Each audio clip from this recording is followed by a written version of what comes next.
Olá, meu querido amigo, a graça e a paz do Senhor Jesus, irmãos e irmãs.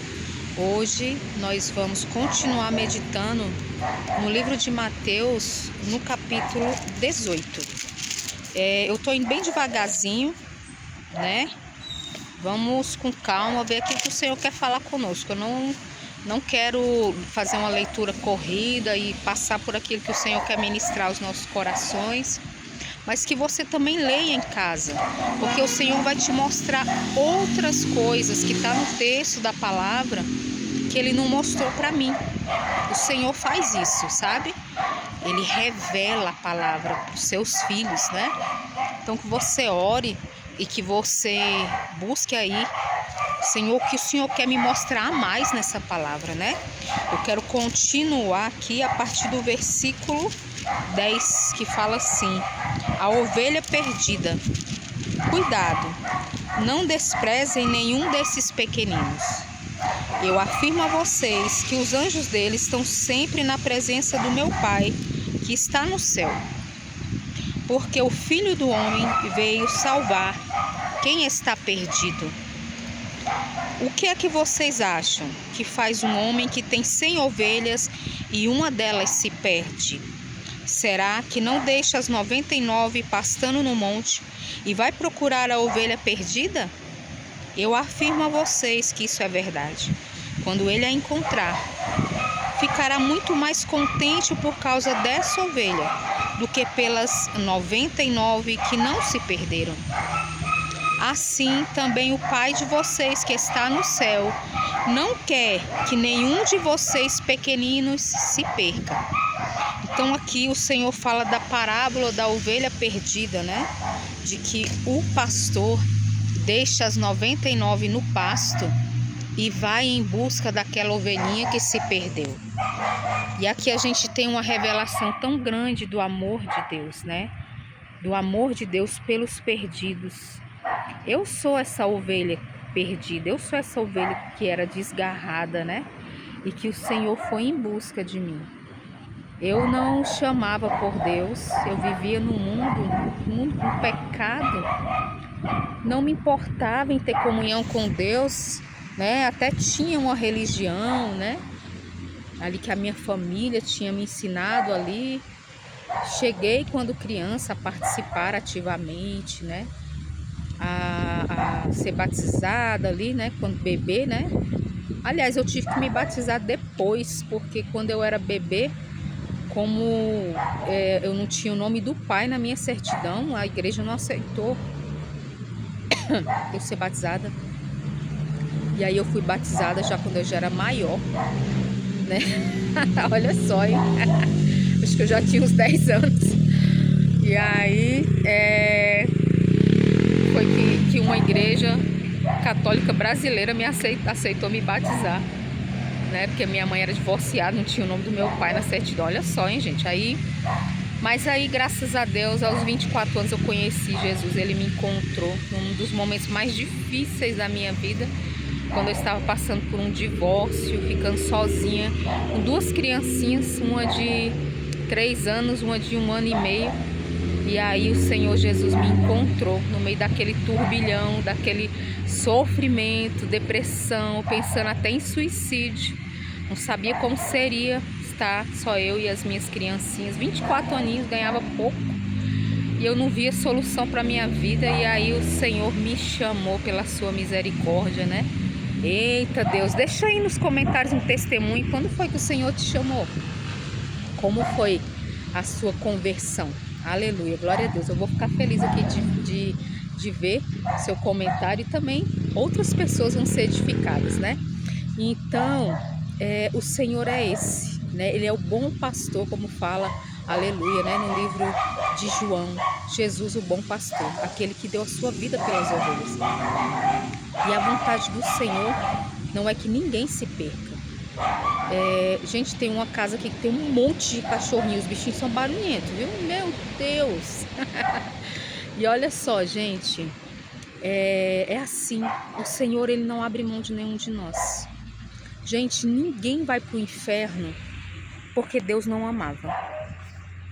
Tem uma teoria aí, né? A teologia calvinista. Eu não tô aqui para discutir teologia, gente. Eu não sou teóloga, tá?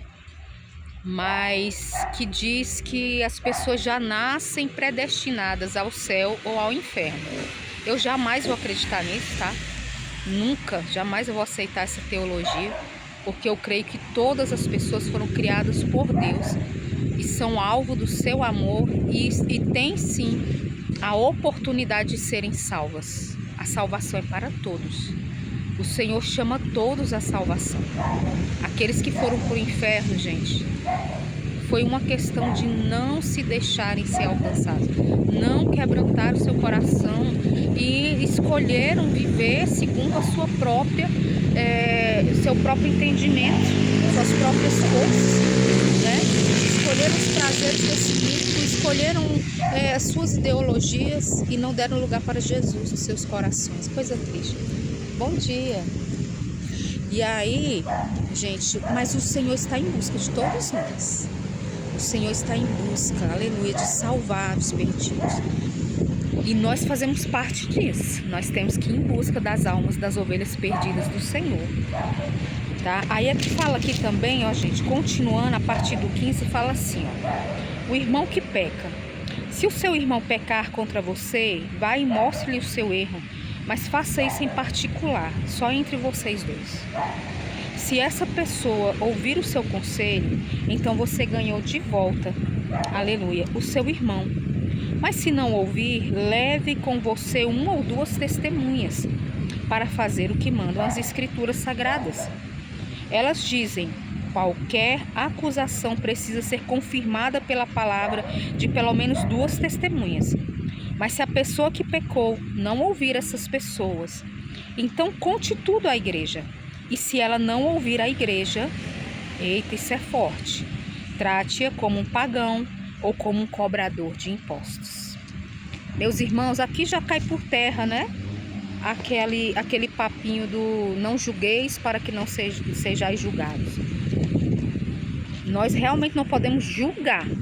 Nós não podemos, diante da palavra de Deus, falar que alguém está condenado ao inferno, que alguém está salvo, né? O veredito vem de Deus, Ele é o juiz, né?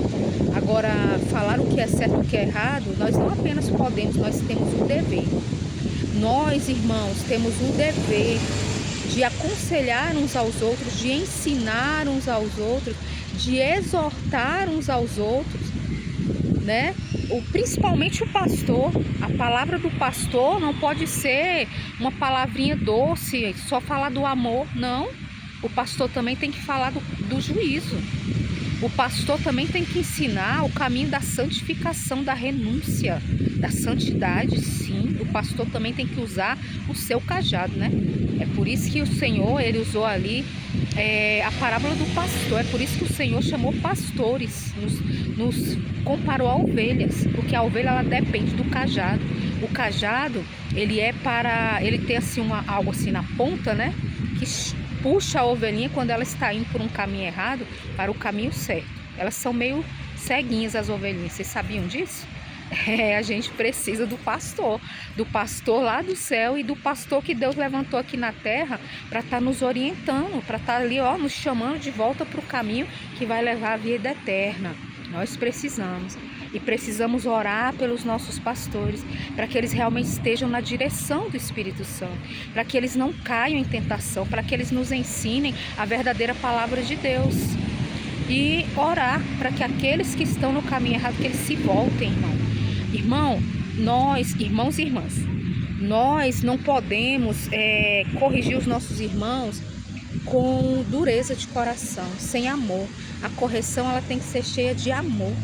A correção, ela tem que ser cheia de misericórdia, porque nós também podemos cair. A palavra do Senhor fala: aquele que está de pé, cuide para que não caia. Então, quando nós virmos um irmão nosso, uma irmã, até o mesmo pastor, né? A palavra não nos proíbe de corrigir, pelo contrário, ela ensina como fazer. Primeiramente tem que ser com amor, primeiramente tem que ser dentro da luz da palavra. Tem que ser na direção do Espírito Santo. E nós temos que chamar a pessoa em particular. Quando nós vemos algum irmão, alguma irmã, né, que nos ofende, ou que está ofendendo a igreja, ou que está pecando, que está se desviando, nós podemos, com amor e na direção do Espírito Santo, chamar essa pessoa em particular. Não é envergonhar a pessoa no meio da igreja, não é botar o dedo, né? Ai, o Senhor me revela, e sair ali no meio de todo mundo envergonhando a pessoa, não. Nós vamos em particular na pessoa, e aí com amor, com misericórdia, desejando que essa pessoa se volte para Jesus. E aí a gente levar uma palavra para ela: meu amado, minha amada, olha, a palavra do Senhor diz que assim, assim, assim. E eu peço ao irmão, à irmã, que pense nessa palavra, porque o Senhor nos chama para uma vida de intimidade, para uma vida de comunhão, para uma vida na presença e na palavra. Então que você corrija com amor. Se ele não te ouviu, aí você pode chegar, né, e chamar uma testemunha, 2 pessoas, a Bíblia ensina. E é isso que os pastores também têm que fazer. Primeiro eles vão na ovelha e falam com essa pessoa. Se a pessoa não ouvir, aí chama 2 testemunhas. E aí você vai e fala novamente a palavra para a pessoa, para ela se voltar novamente, né? Aleluia, né? Para ela se posicionar novamente naquilo que o Senhor Deus ensina pela sua palavra. Mas se essa pessoa rejeitar, aí chama a igreja. Aí sim, gente. Aí é uma coisa séria, né? É quando tem que chamar publicamente, é quando tem que ser exposto. Aí é uma coisa tão séria, né? Gente, aí é um caso muito grave, viu? E aí chama diante da igreja. E se diante da igreja essa pessoa não se arrepender e não se render a Jesus e confessar, né, o seu pecado, e se arrepender e voltar, né, irmão, ao centro da vontade de Deus, aí a palavra fala algo muito sério. Considera como pecador e publicano, como um incrédulo. Gente, é uma coisa muito séria. A palavra de Deus diz que aquilo que a igreja do Senhor, que 2 de nós, servos de Deus, que a igreja do Senhor liga na terra, está ligado no céu. Mas que aquilo que a igreja do Senhor, o corpo de Cristo, desliga na terra, está desligado no céu. É algo muito sério, meus irmãos. E aí, se a igreja desliga essa pessoa, se a igreja chega ao ponto de ter que expulsar essa pessoa, né? Hoje em dia quase nós não vemos pessoas na disciplina. Antigamente ficava no banco, né? Ficava na disciplina, né? Ficava sem tomar ceia, né? Era uma coisa séria. Hoje em dia praticamente isso não existe, né, irmãos? Mas que nós estejamos ligados no Senhor e que nós sejamos humildes. Não é coisa de outro mundo não, irmão, a gente ser corrigido não, viu? O importante é a gente se arrepender e voltar, porque o Senhor não quer que nenhum dos seus filhos se perca. Aleluia! Como Ele nos ama, hein? Glória a Deus! Mas Ele também ama o nosso próximo. E nós temos que velar, orar e pregar para que aqueles que estão perdidos sejam salvos.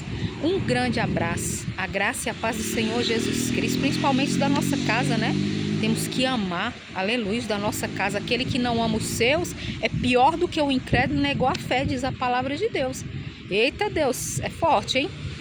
Então que nós possamos perseverar. Um grande abraço, a graça e a paz do Senhor Jesus. Curta, comente, compartilhe. Diga aqui que quando foi o seu testemunho de como você se converteu. A paz do Senhor Jesus. Compartilhe aí para alguém. Deus te abençoe.